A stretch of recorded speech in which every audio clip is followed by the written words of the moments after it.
Ukraine. We're being joined in by Mr. Maximilian Hess, who is a Russia-Ukraine analyst and also an author. He's joining us live from London this moment.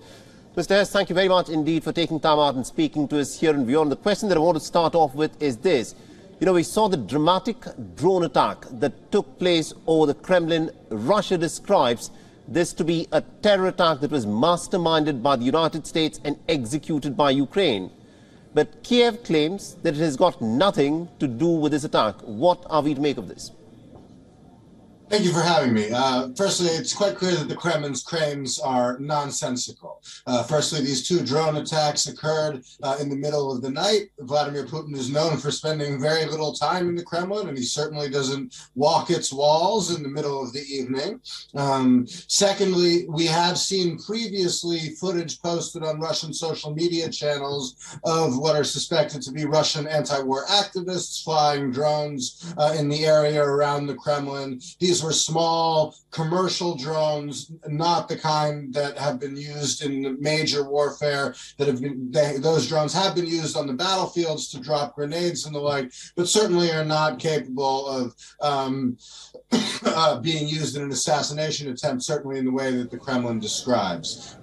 So, you know, exactly who is behind it is unclear. You know, it is quite clear that there have been likely Ukrainian involvement in drone strikes on infrastructure near the border with Ukraine, 2 oil refineries in recent days, the 2 trains you mentioned, which were carrying fuel for the Russian war effort. Those are legitimate military targets, right, given that Russia started this war and has invaded them. But there's no evidence of that in Moscow. You know, it's very interesting that you say that, you know, the attack that took place at Kremlin could not have been done by the Ukrainians. But the fact is there have been a series of attacks that have been carried out by the Ukrainians, which they've not actually claimed. Like the most recent one was at the Sevastopol in Crimea, which was a drone strike that Ukraine carried out.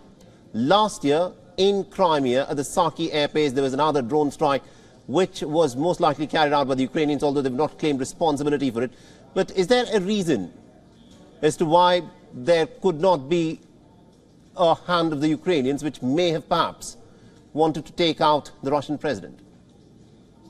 You know, I think that they know that a drone attack in the kind that we saw on video yesterday would be almost impossible to succeed. So that claim from the Kremlin is certainly propaganda. Russian opposition groups, many of which are based in Ukraine and are fighting against Putin, there have claimed responsibility for some of the other attacks. And it is certainly possible that Ukrainian intelligence has been involved in supporting them. Those, again, have been on the border. Just one point about the cases you mentioned in Crimea. Crimea is Ukraine. Those are not attacks on Russian territory. All right, very interesting. My final question to you is, the Russians are categorically blaming the United States for masterminding these attacks. We've been waiting for the Ukrainian counteroffensive, the spring counteroffensive to begin. So are we to now see these attacks that are taking place on Sevastopol and also in other parts of the front lines of this war as the Ukrainian counteroffensive, which is well and truly underway? No, the Ukrainian counteroffensive that is expected is an infantry and armored assault offensive, potentially to take place in the front in the Donbass or in Zaporozhye, potentially crossings in Kherson. The Ukrainians are very good at keeping operational secrets, which the Russians aren't, so I won't speculate on which of those is the most likely.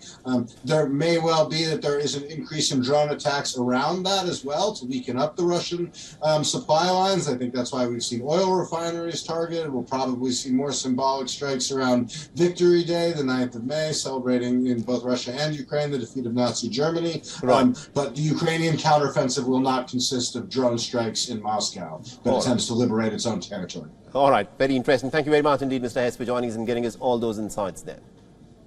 Thank you for having me. WION is now available in your country. Download the app now and get all the news on the move.